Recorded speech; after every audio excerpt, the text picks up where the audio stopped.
Hello students, पिछले lecture में हमने एम्पिरिकल रेजोनेंस एनर्जी कैलकुलेशंस के बारे में पढ़ा था। आज हम डेवार रेजोनेंस एनर्जी के बारे में स्टडी करेंगे। क्या होता है Dewar resonance energy? The reference structure selected for resonance energy calculated in the earlier conventional method involving pure single and double bond, but due attention was not paid on non-cyclic structure and contribution associated with the change in hybridization। क्या अर्थ हुआ इसका कि पिछली जो हमने empirical resonance energy पढ़ा था उसमें हमने रेफरेंस स्ट्रक्चर चूज़ किया था साइक्लोहेक्सेन का, जिसमें हमने प्योर सिंगल बॉन्ड और प्योर डबल बॉन्ड को भी हमने इंक्लूड किया था एनर्जी कैलकुलेट करते हैं रेजोनेंस एनर्जी कैलकुलेशन में। पर उस वक्त भी हमने इस एक बात पे ध्यान नहीं दिया था कि अगर सपोज़ नॉन साइक्लिक स्ट्रक्चर है तो उनका भी क्या कोई कंट्रीब्यूशन इसमें हो सकता है डेवार्स रेजोनेंस एनर्जी कैलकुलेशन में या नहीं। और साथ में जब रेजोनेंस एनर्जी हम कैलकुलेट करते हैं तो उसमें change in hybridization sp2 and sp3 hybridization के कारण, कार्बन में के अलग अलग हाइब्रिडाइजेशन के कारण क्या रेजोनेंस एनर्जी कैलकुलेशन में फ़र्क पड़ेगा या नहीं, इस बात पे हमने पहले ध्यान नहीं दिया था जब भी हमने रेफरेंस स्ट्रक्चर यूज़ किए थे। तो आज हम पढ़ेंगे डेवार्स रेजोनेंस एनर्जी। ऐसे कंडीशन में जो नॉन साइक्लिक पॉलीन्स, मतलब जो साइक्लिक नहीं हो और जिसमें बहुत सारे डबल बॉन्ड्स हो, इनमें दो प्रकार की बॉन्ड एनर्जी देखने को मिलती है। एक तो होता है सिंगल सिंगल बॉन्ड एनर्जी, और पॉलीन का अर्थ है जनरली पॉलीन का जो यहाँ पर हम कह सकते हैं अर्थ है वो है like butadiene, conjugated diene, double bond, single bond, double bond and single bond. ऐसे ही कंपाउंड में हम रेजोनेंस एनर्जी देखने को कैलकुलेट हम कर सकते हैं। तो non cyclic polyenes shows two type of bond energy, carbon-carbon single bond energy and carbon-carbon double bond energy. It is observed that pi bonding energy of a linear polyene is directly dependent on the chain length. जितनी लंबी chain होगी पाई bond energy उस पर depend करेगी, directly proportional. जितनी बड़ी chain होगी पाई bond energy उतनी ही ज़्यादा होगी, क्योंकि इससे डायरेक्टली डिपेंडेंट है। Each inclusion of CC single and CC double bond in the polyene structure contribute similarly to the total pi bonding energy of the system। मतलब जितने कार्बन कार्बन सिंगल बॉन्ड है और जितने कार्बन कार्बन डबल बॉन्ड है वो सब पाई bond energy के system के अंदर कंट्रीब्यूट करते हैं। ये नहीं ज़रूरी नहीं कि केवल डबल बॉन्ड वाले ही जो हैं बॉन्ड एनर्जी वो कंट्रीब्यूट करेगी पाई बॉन्डिंग एनर्जी में, सिंगल बॉन्ड एनर्जी भी उसमें अपना रोल प्ले करती है। And is observed in the butadiene, जैसे कि ब्यूटाडाइन में, साइक्लोहेक्साट्राइन में और ऑक्टाटेट्राइन में। Conjugation has the same energetic effect per bond in non cyclic system also. यानी कि अगर सिस्टम नॉन साइक्लिक है, कॉन्जुगेटेड है, तो हर एक बॉन्ड की जो बॉन्ड एनर्जी है वो पाई बॉन्ड डीलोकलाइजेशन एनर्जी या रेजोनेंस एनर्जी के अंदर कैलकुलेशन में अपना रोल पे करती है। Since the energy of any non-cyclic or cyclic polyene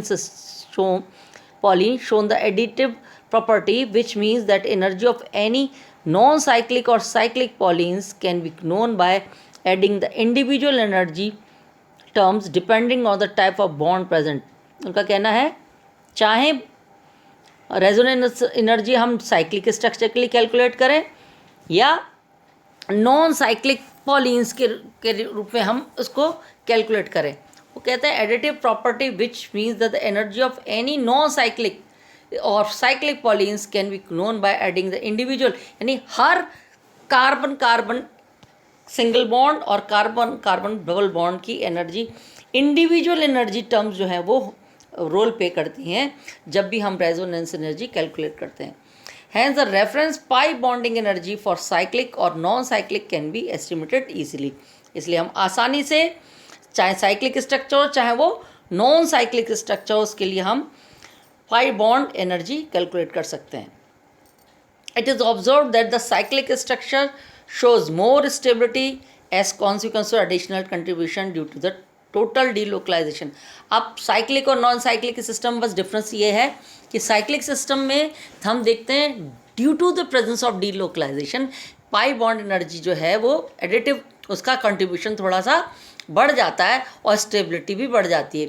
then the conjugated non cyclic system, अगर सिस्टम कॉन्जुगेटेड है, नॉन साइक्लिक है, तो उसकी अपेक्षा साइक्लिक स्ट्रक्चर ज़्यादा अपना रोल पे करेगा, या कहना चाहिए उसकी स्टेबिलिटी ज़्यादा होगी.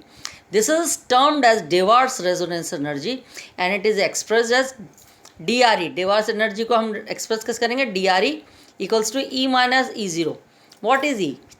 Energy of the cyclic structure which with conjugated bond system, मतलब डबल सिंगल वाला साइक्लिक स्ट्रक्चर हो, and it can be determined by the heat of combustion. और इसको डिटरमाइन करते हैं हम with the help of heat of combustion, जो हम पहले ही पहले वाले चैप्टर में पढ़ चुके हैं.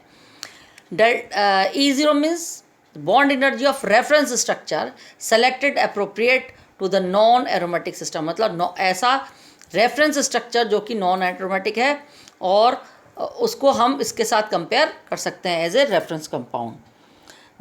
Thus, Dewar resonances can be defined as the additional delocalization energy which result from the compound having a cyclic structure. मतलब डेवार्स एनर्जी को हम कैसे डिफाइन कर सकते हैं कि एक्स्ट्रा या एडिशनल डीलोकलाइजेशन एनर्जी है जो कि जब कंपाउंड साइक्लिक होता है तब उसके कारण हमें ये एनर्जी एडिशनल डीलोकलाइजेशन जो देखने को मिलती है वही डेवार्स रेजोनेंस एनर्जी के रूप में जानी जाती है. On the basis of Dewar's resonance energy compound को हम 3 भागों में बांट सकते हैं: aromatic, non aromatic and anti aromatic. Dewar's energy के हिसाब से एरोमेटिक कंपाउंड क्या है? These are the cyclic systems which have positive Dewar's energy, जिसके अंदर डेवार एनर्जी का मान पॉजिटिव हो. That is additional pi bonding energy as compared to the calculated bond energy of the reference structure.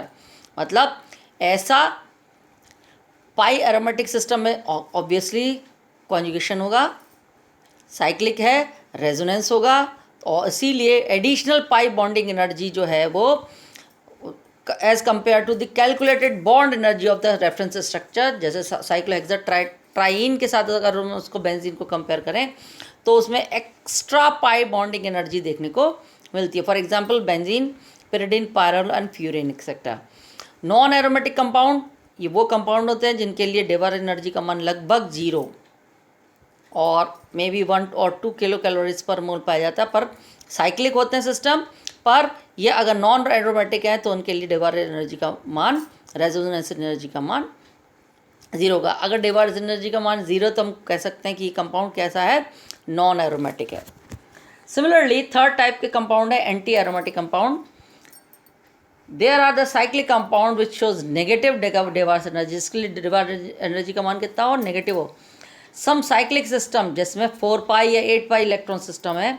For example this example देखो दे रखा है, x में भी O और S. अगर O होगा तो ऑक्सीजन के जो लोन पेयर है वो इस रिंग के अंदर आएंगे. इसमें एक सिंगल बॉन्ड जो दिखाई दे रहा है, सिंगल डबल बॉन्ड जो दिखाई दे रहा है वो 2, जब X अपने इलेक्ट्रॉन इसमें इनकॉर्पोरेट करेगा तभी किसके सिस्टम बन जाएगा? 4 पाई इलेक्ट्रॉन सिस्टम. और ये कंपाउंड जो है वो सॉलिड मैट्रिक्स पर बनाया जाता है एट लो टेम्परेचर. एक दूसरा सिस्टम है वो भी 4 पाई इलेक्ट्रॉन सिस्टम, पर ये एज अ साइक्लोब्यूटाडाइन है जो कि अनयूजुअली स्टेबल है. क्यों? क्योंकि it has been prepared the steric protection given by the substituent present in the molecule gives them stability and hence the compound is unusually stable. हालांकि stable नहीं होना चाहिए, पर इसके अंदर देखो एक कार्बन पे 3 मिथाइल समूह लगे हुए हैं और ये जो हैं इनकी को स्टेबल बनाने के काम में आते हैं due to the presence of substituent. Since the pi resonance energy are directly proportional to the total resonance energy of the system, so resonance energy contribution per pi electron can be calculated by dividing the total pi energy of the system by the number of pi electron. कह रहे हैं पाई resonance energy जो है वो directly proportional होती है total resonance energy of the system. पूरे resonance energy पूरे सिस्टम की रेजोनेंस एनर्जी के प्रोपोर्शनल होता है। तो और कंट्रीब्यूशन पाई पर pi electron can be calculated, और हम एक एक पाई इलेक्ट्रॉन के लिए एनर्जी का जो है कैलकुलेट कर सकते हैं। कैसे कर सकते हैं? बाय पर pi electron can be calculated by dividing the total pi energy of the system. Total pi electron system का जो एनर्जी का सिस्टम है, एनर्जी है पाई इलेक्ट्रॉन सिस्टम की, उसको हम पाई इलेक्ट्रॉन से, मतलब 4 पाई सिस्टम है, 6 पाई सिस्टम है, 8 पाई सिस्टम है, उसके नंबर ऑफ पाई इलेक्ट्रॉन के साथ उसको डिवाइड कर देते हैं। द रेजोनेंस एनर्जी पर pi electron can be use to predict the degree of aromaticity और aromatic character in these heterocyclic compound also which have not yet been prepared. मतलब हम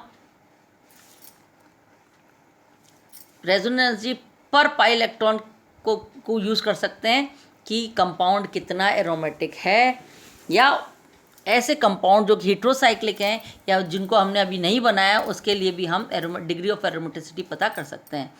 the degree of aromatic character और aromaticity of the monocyclic azabenzene is slightly less than found in benzene.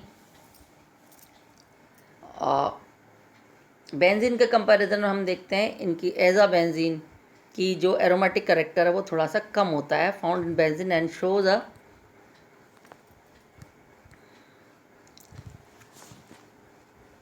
decreasing trend with increasing number of ring nitrogen system present in the compound due to the partial localization of pi electrons on the heteroatom। देखो पहले तो benzene है सबसे ज़्यादा aromatic character.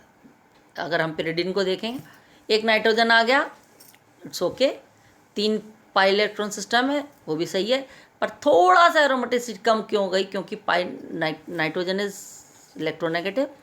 Electron थोड़ी देर nitrogen में रहना पसंद करते हैं, तो पाई इलेक्ट्रॉन का लोकलाइजेशन होने के कारण इसकी एरोमेटिक कैरेक्टर कम होता जाता है। फिर आता है पायरिडाजीन, कार्बन नंबर नाइट्रोजन ऑर्थो पर हो, दोनों नाइट्रोजन आपस में, इसकी और कम होगी एरोमेटिसिटी। फिर पिरिमिडीन न्यूक्लियस है, थोड़ी और कम। पायराजीन, जैसे जैसे नाइट्रोजन का नंबर बढ़ता जाएगा वैसे वैसे हम देखते हैं एरोमेटिक कैरेक्टर भी कम होता जाता है due to the partial localization of, localization मतलब स्थिरता, घूमना नहीं है, थोड़ा सा वो रुक जाता है।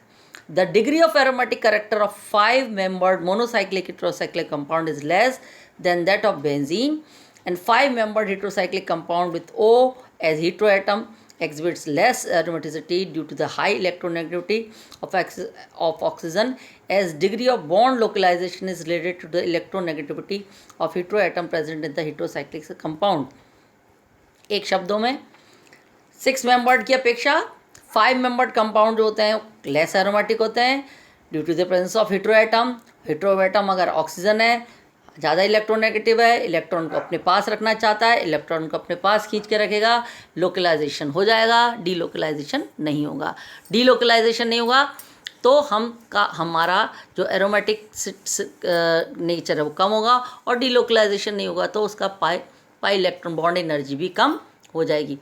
It is observe that the benzofuse aromatic compound, यानी एरोमेटिक कंपाउंड जिसमें बेंजीन फ्यूज्ड है, shows less aromatic character than those of the corresponding heterocyclic compound containing one ring only। मतलब ऐसे बेंजोफ्यूज एरोमेटिक कंपाउंड जो हैं वो थोड़े से कम एरोमेटिक होते हैं। अगर हम किससे कंपेयर करें, ऐसे हेटेरोसाइक्लिक कंपाउंड जिनके पास केवल और केवल एक रिंग है, यानी मोनोसाइक्लिक अगर हेटेरोसाइक्लिक कंपाउंड है वो ज़्यादा एरोमेटिक है in comparison to benzofused aromatic compound जिसमें बेंजीन साथ में जुड़ी हुई है। ऐसे फ्यूजन वाले हैं, एक से अधिक बेंजीन रिंग लगी हो तो उसका एरोमेटिक कैरेक्टर भी कम हो जाता है। तो आज यही है बस डेवा रेजोनेंस एनर्जी।